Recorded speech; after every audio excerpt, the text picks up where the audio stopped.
Hello, students. I see that most of you have turned in the assignment for Khan Academy Parts 1 and 2, and you've also turned in the 3 chapters on the rise and spread of Islam, so you have plenty of foundation to move forward today with some more material, which will give you a more expanded and well-rounded understanding of both the practice and origin of the Islamic faith. First, I want to ask you guys a question. Which country do you think in the world has the most Muslims? I want you to pause the video and write down your answer, and then unpause the video because here's the answer in 3, 2, 1.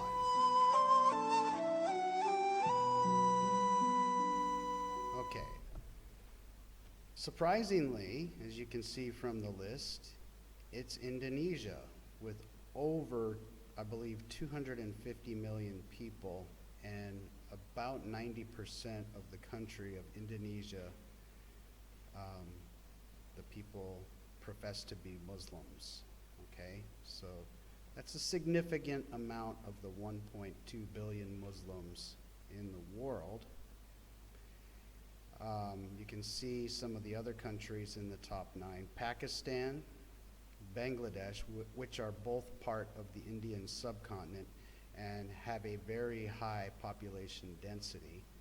And then, surprise, number 4 is India. Now, I think there's something like 80 million Muslims in India. And you think, wow, that's a lot of people. That's almost the population of Vietnam. But this is India we're talking about. India has something like 1.2 billion people, the same approximately as the number of Muslims in the world. So 80 million people in India is actually a very small minority, and we'll get into that much later in part 2 or part 3 on what kind of social problems that has been the origin of. Okay, number 5, Turkey. I believe Turkey's around 68 million people. Iran, 68, 70, they're similar. Egypt, Nigeria, which is the most populous country in Africa, and another surprise, number 9, China. And you would think that the country where Islam originated, Saudi Arabia, would be in the top 9, but it's not, because there's something like 23 million people in Saudi Arabia.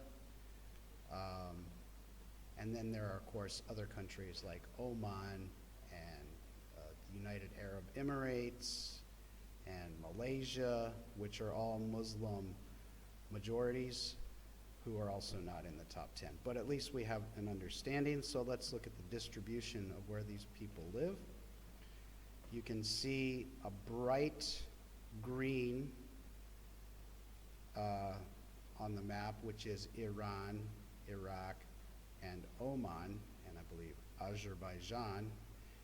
And the reason that color green is a different shade is because that's a different kind of Islam.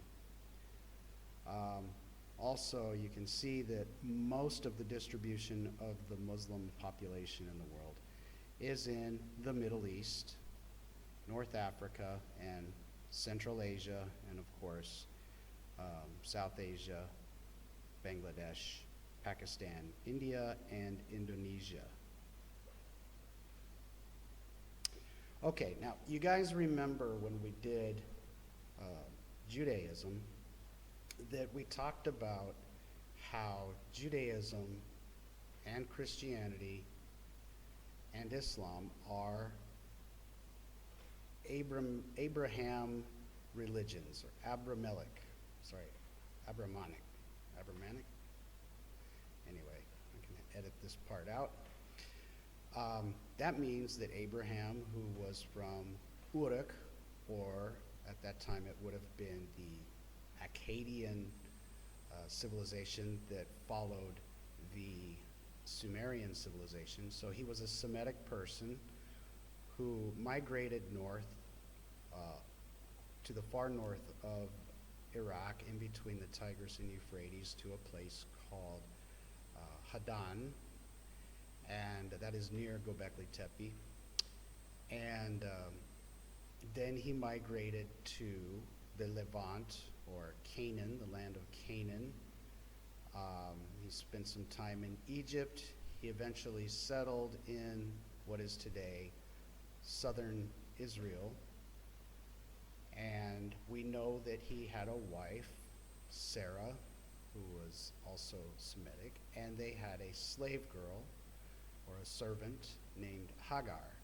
Well, being of the biblical age of 175, which is probably a little bit young for biblical ages, Abraham was still having children, and Sarah was 60 years old, and she was not having children. She was barren, so she could not become pregnant. So she instructed her husband to have a child with Hagar, and that child was Ishmael. Later on, Sarah did become pregnant, and then she told Abraham to turn Hagar and Ishmael out to the desert. So they walked south, and according to Islamic tradition, into the Arabian Peninsula, and they were in the desert, and water sprang from the feet of Ishmael as a sign from God that they should settle there and start a new tribe. And there is a rock in the desert in Saudi Arabia today which claims, is the Islamic tradition, many people claim that that is the place where the water sprang from the ground, and it's a rock that's a big rock that's split in two, basically. And this is where Mecca was built. Another story claims that the black meteorite stone, which is in the corner of the Kaaba, which we'll discuss a little later, fell from heaven and landed in the Garden of Eden at that spot. So the site of Mecca, according to Islamic tradition, is both the place where the water sprang from the ground at the feet of Ishmael, who was the son of Abraham, and it is also the place where Adam and Eve were in the Garden of Eden, and a meteorite, a holy black rock, fell from heaven and landed at that spot. Okay, we'll get into that a little more later. So let's discuss for a little bit the situation in Arabia before Islam, a time which Muslims call Jahiliyyah, or the time of ignorance, in which the people who are the descendants of Ishmael, or the Arab tribes, were nomadic tribes who were traders. They traded with camels, they traded goods like salt and various cloths and jewels and foodstuffs and so on in caravan routes. And they were having tribal wars against each other quite regularly. They were drinking, they were gambling, they were loaning money at high interest rates, they were practicing sorcery or black magic and worshiping idols, because their religion was like a polytheistic mix of different regional and local traditions that varied everywhere you went. And some of these gods would be Sumerian or Babylonian gods, or spirits from the desert, animistic spirits, kind of like shamanic spirits, or even angels from the Persian tradition, and so on. But they were not following the Judaic religion of Isaac and Abraham, so to speak. They were practicing pretty much whatever they wanted, and it was kind of a tense situation. There was not a lot of stability in the region, constant warfare, and so on. So by the time Muhammad comes along, this region is in need of some kind of reform. So that's basically when he arrives with his message, he is there to reform the Arab people and their practices. Okay, I know you went over the Khan Academy video, but here's some more information. We have the death of his father before he was born, okay, and then we have the death of his mother when he's 6 years old, and then he is transferred. He's basically raised by his uncle and also his grandfather, who sends him with his uncle to Syria on the caravan routes, so he becomes part of the family business in the Quraysh tribe, where he's trading goods up the coast of the Red Sea all the way to the Levant. Okay, at the age of 25, he meets Khadija, who is a wealthy 40-year-old widow. She's a woman with property and power, and she actually proposes to him, and it's more like a business transaction. However, he is in love with her, and he had no other wives during the time he was married to her. After was a different story. He had a lot of wives after her. Okay, and then you have the birth of his daughters, and 4 daughters and 2 sons. A very significant event in the early days of the Islamic faith and the Prophet was the setting of the Kaaba, where he reset the stone, or he positioned the stone as a cornerstone in a square building, where this black stone that I talked about had fallen from heaven and landed in the Garden of Eden. He was like an architect, like a mason, who set the stone in the corner of this building for people to worship. And this place had already been used as a pilgrimage site for the Arab tribes, but they had many, many idols, different statues of different gods and goddesses and so on, and angels and spirits and so on, around this stone. So he resets the stone and builds an altar, and then later on he will actually destroy the idols, break them, which is called iconoclasm. So that was a huge part of the Kaaba in the early days, was people went there to worship these statues, and they even brought statues with them to place there around the Kaaba. Okay, in 609 he had his first revelation from Gabriel, who was an angel who is in the Bible, in the Torah and the Bible, in a cave near Mecca, not a very big cave, but he would go in this cave and he would meditate in the dark, and this angel would speak to him, or even appear as a young man and dictate the Koran to him, tell him what to write down in the Koran, except he didn't write it down. Muhammad was illiterate, so he had to memorize these teachings or this message from Gabriel, and then he would come down from the cave later on in later years, and he would dictate this to someone to write down in the Arabic language, so that they could compile the Koran. There's one story about the cave where he's being chased by some enemies of his. They're looking for him. They want to find him and kill him. And he goes to the cave where he has the message, where he receives the message from Gabriel. And while they're looking for him, the cave is completely covered over with a cobweb, a spider web. It just happens like instantaneously, like immediately. So they don't even bother to go in the cave to try to find him, because the doorway, the entrance is completely covered with spider webs. So they think, oh, he can't be in there, because he would have broken the spider web. But actually, this was the angel Gabriel making this spider web to to conceal him. Okay.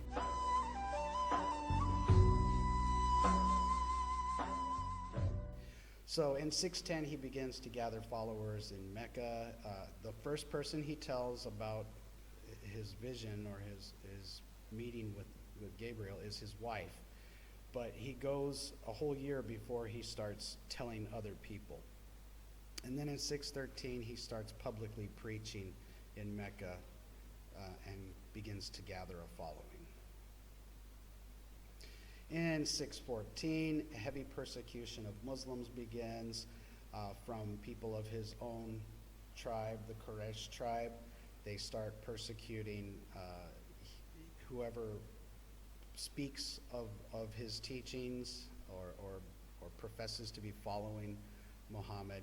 So some of his people in 615 migrate to Ethiopia or Aksum. Was today is Ethiopia and Eritrea, which was an ancient kingdom that had actually converted at first to Judaism and later Christianity. So when Muhammad's message arrived, they accepted them because they said they were people of Abraham or people of the Abraham tradition. Then in 619, his wife dies and his uncle die, and he is basically left alone, and he has these followers, so he really is kind of at a crossroads what to do with his life. Okay. In 620, we have a very interesting event, according to the Islamic tradition, in which Muhammad is asleep in his bed in Mecca, and he is visited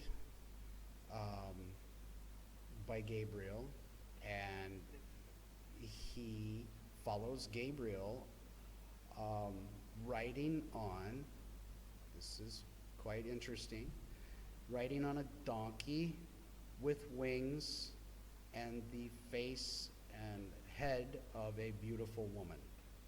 This is called the pbuh. So he rides this pbuh from Mecca to Jerusalem, to the Temple Mount, where King Solomon had built the first temple of the Jewish religion, which was later destroyed and then rebuilt and then destroyed again. But he flies this creature there and follows Gabriel, and then from there, from that very place, from the rock where the Temple of Solomon had housed the Ark of the Covenant, he ascended to heaven through 7 heavens, stopping in each heaven, at each heaven, and conversing with various prophets from the tradition, from the Judaic-Christian tradition. He spoke with Jesus, he spoke with Moses, I think he spoke with Abraham and some of the other prophets, and then eventually he arrives in the 7th heaven and he meets with Allah, but he cannot describe what Allah looks like. It's indescribable. It's just this omniscient, omnipotent, all-powerful force and voice, and then he receives the message that he is the prophet of the last prophet in this tradition, and then he returns and he wakes up in his bed back in Mecca. At least that's how the tradition goes.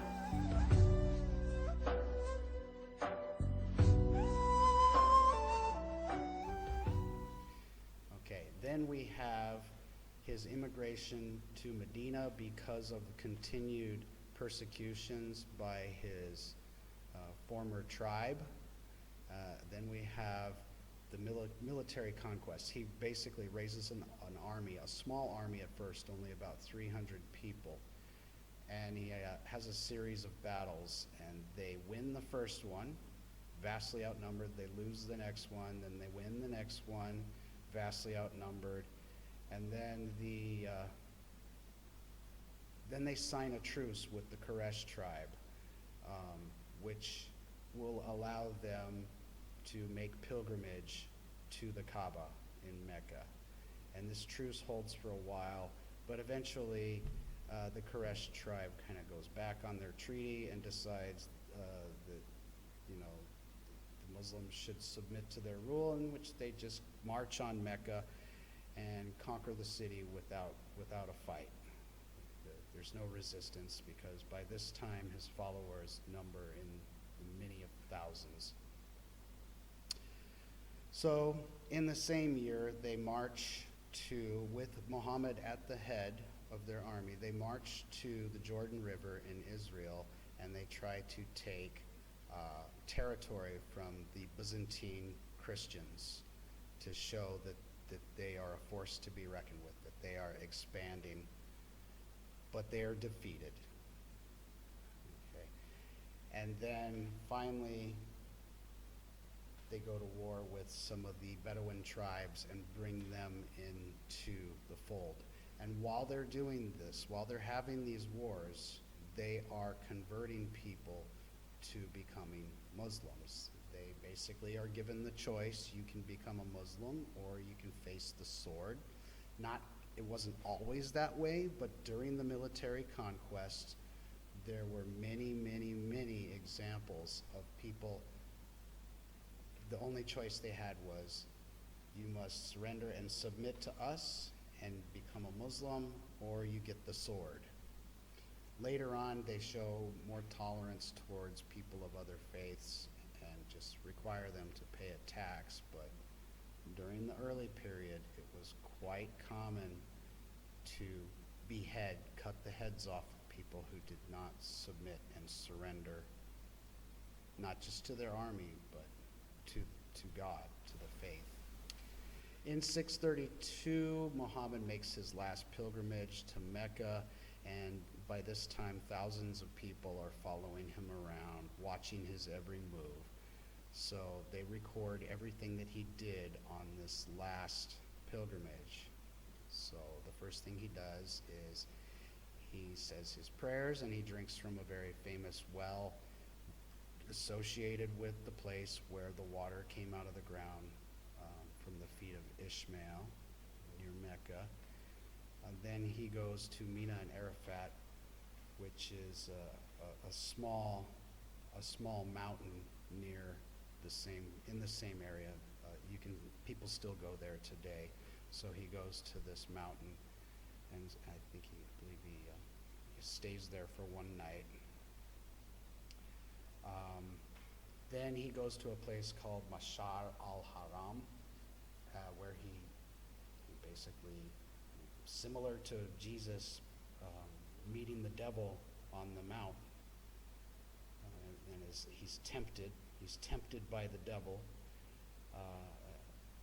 at sunset, but he doesn't give in to the devil's temptation. Instead, he just throws rocks at him. So he throws these 7 stones at the devil and says, "Get out of here. I'm not interested in whatever kind of deal you want to make." Then he goes back to the Kaaba, and he sacrifices 63 camels for the number of years that he was alive. You can imagine what a sight that must have been, to basically cut the throats of 63 camels and butcher them right there, and then give the meat away to poor people. So it was basically a big, giant barbecue. And that made him popular, I imagine, anytime people get free food. Okay, so in 632, he died, just a few months after the pilgrimage. He was ill. He might have been sick before he went on this pilgrimage and was just barely kind of getting through it. There is a controversy surrounding Muhammad's death. According to the Hadith, which are books that were written after the Koran about the sayings of Muhammad, written by clerics or scholars of the Koran, and some of these people knew him personally, but it was not dictated by Muhammad.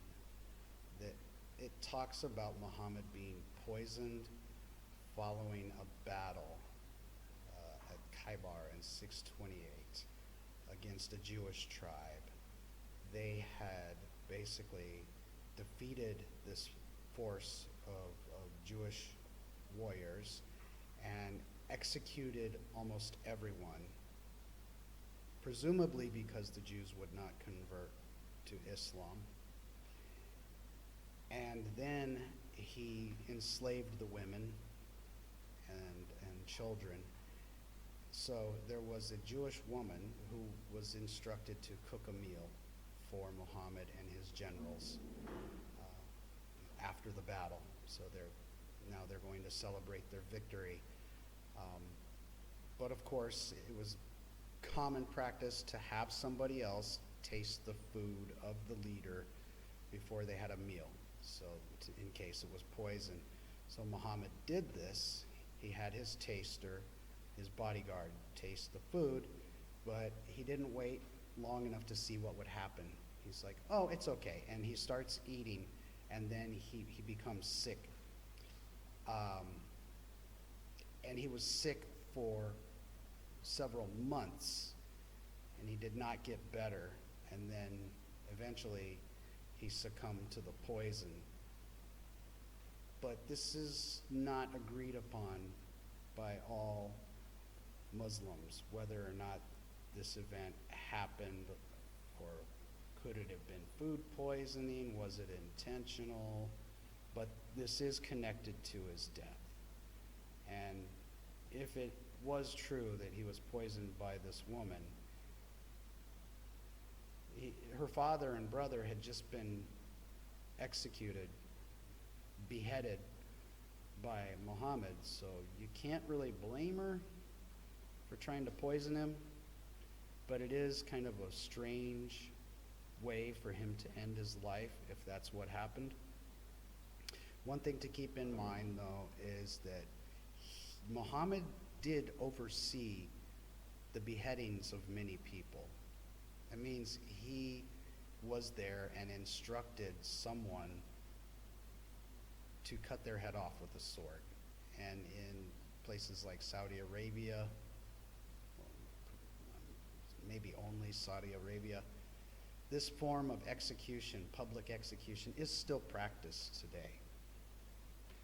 So that is one thing to keep in mind about the spread of the Islamic faith in the time of Muhammad, is that at times it was extremely violent, with executions taking place after every battle. Now we're going to move on to the wives of Muhammad. He had at least 12 wives, up to 26. Some wives were not consummated, means they never had sex. Some were concubines, or like a harem. They were basically servant girls that he was not married to and he only had for sex. He basically made the proclamation, the law, that other Muslim men could have up to 4 wives. But he was allowed to have more than 4 wives.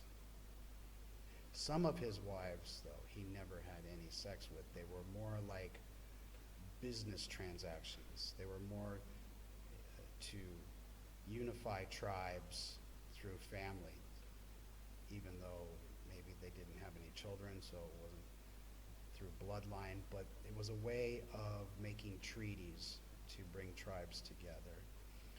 He also married women to help out his companions. If one of his soldiers died, or one of his generals died and left a widow who had nobody to take care of her and the children, he might marry her. So it was about creating family bonds, and also the more children you have, the more family members you have, the more his message would be spread throughout the region, just because more people were directly connected to him. Also, he had these big families and encouraged people to have more than one wife, to to show that it could be done, to show that people could live peacefully that way. And in the early days of Islam, women did have a significant amount of rights. They could own property. They could even get a divorce. But as you see later on, that kind of changes for women in Islam. Okay. Here we're only going to look at 3 of his wives, the 3 most significant. His first wife, who he was married to, from the time he was 25 until he was 40, I think. She had 6 children, and she was the only wife that he had while she was alive. And then 3 weeks after she died, he married. Okay, so he was 50. 3 weeks after she died, when he was 50, he married a woman about 10 years younger. And then he later thought maybe that was a mistake, a divorce. But he didn't divorce her. And then this is the controversial one. Aisha, her father agreed to let Muhammad marry his daughter when she was 6 years old. But he didn't really do it legally until she was 9, at which time the marriage was consummated. So when he was 52, he married a 9-year-old and had sex with a 9-year-old. But her father allowed it. And there's also a story that after she was married and all of her hair fell out, it's not really clear. Like, she basically went through an emotional crisis maybe, and her hair fell out. I don't know, but you can imagine a 9-year-old girl marrying a 52-year-old man. She became his favorite wife, and she loved him, and when he died, she was there, and her father, Abu Bakr, became the first caliph, or the successor to Muhammad, and he was already quite old. And then she personally rode a camel into battle and led an army of the followers of her father, Abu Bakr, who would become the caliph, against the army of Ali, who was the nephew or son-in-law, the son-in-law of Muhammad in 656. So there was this battle. And we'll talk more about that battle later, because it's very important to understanding why there are 2 main branches of Islam today. Okay, the visions and the message. So 15 years after he was married, he began to have these visions. I explained to you guys that he basically was working for his wife, doing the caravans, and while he was out working around Mecca, he started, I guess, having a voice in his head, and then he went to a cave, and then he met the angel Gabriel, who started giving him these teachings, these messages. But Muslims don't believe that Muhammad was the Son of God or anything other than just being a man. He's just considered to be a prophet, who is a human being who was given the job of bringing this message to people. So the Koran is a very strong social justice kind of message about equality and people following the rule of law and living in harmony with nature and each other. These messages basically lasted for 23 years, starting before his wife died and ending shortly before his death at different times.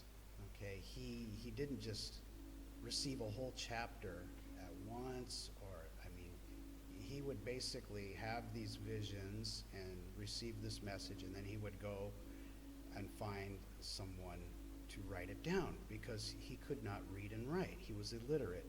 And when he came down from the cave or mountaintop or out in the desert or wherever he was, when he received these messages, he would find someone and they would carve it on stone, write it on bone, or some kind of parchment. But the most popular way to record his messages was to use gazelle skins, deer skins that had been hunted wild, and then the skins were prepared, similar to how monks in the Middle Ages in the monasteries, in the Christian monasteries in Europe, also used animal skins to copy their Bibles.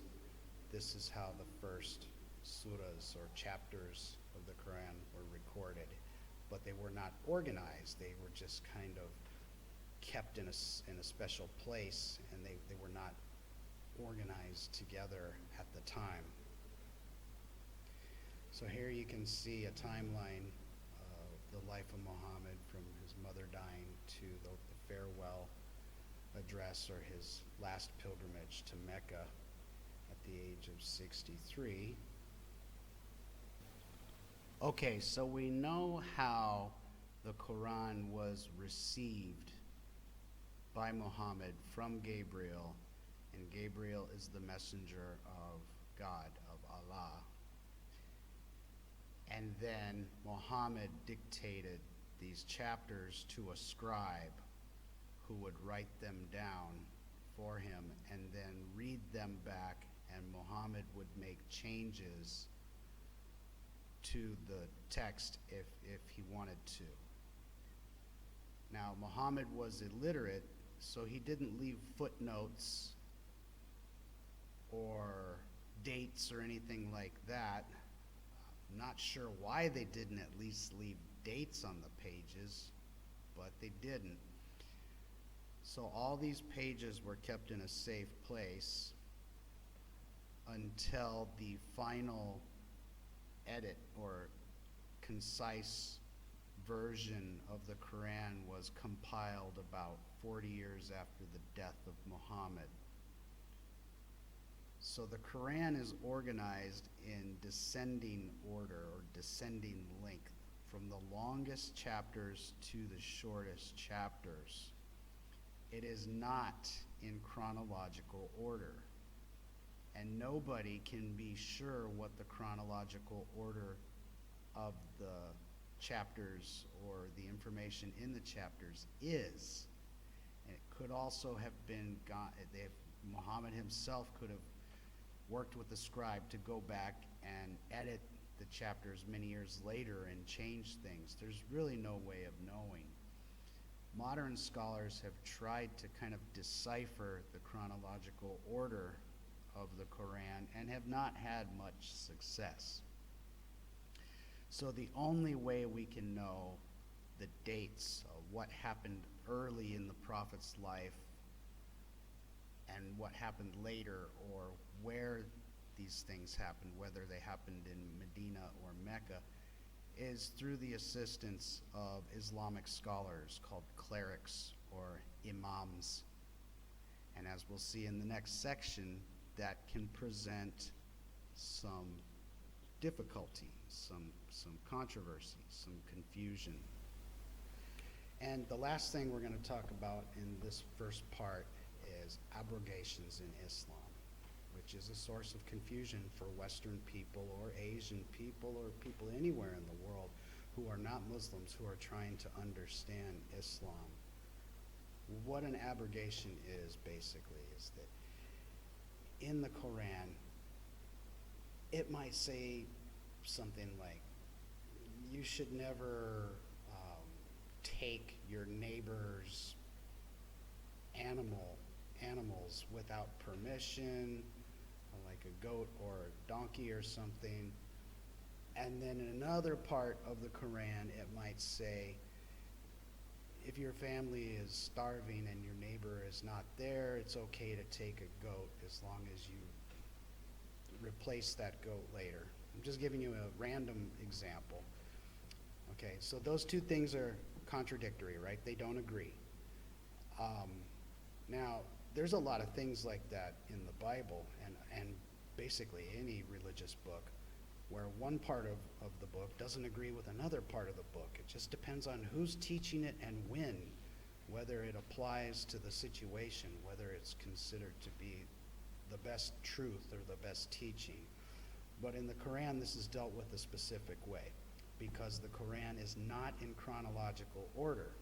It goes from the shortest to the longest. So, scholars are needed, clerics or imams are needed, and they know what happened first. Even if it appears in the beginning of the book, it might have happened after something that it contradicts that happened later in the book.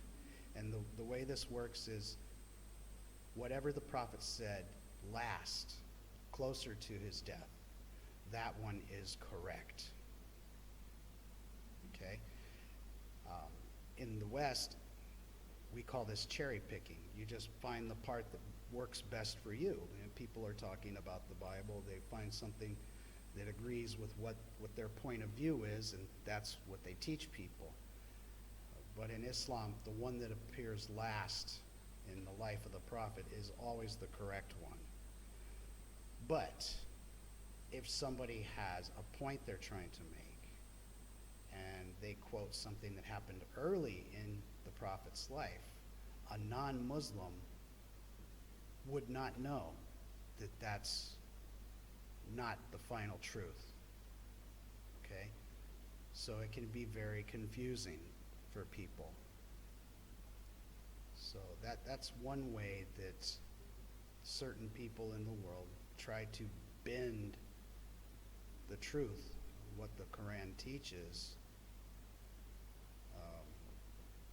to their agenda, to their point of view. But also, how do we know exactly when something was said if we know that the book is not in chronological order? You only can trust what an expert says, but how do people know that that expert knows for sure what came first and what came second? Anyway, it's just something to keep in mind.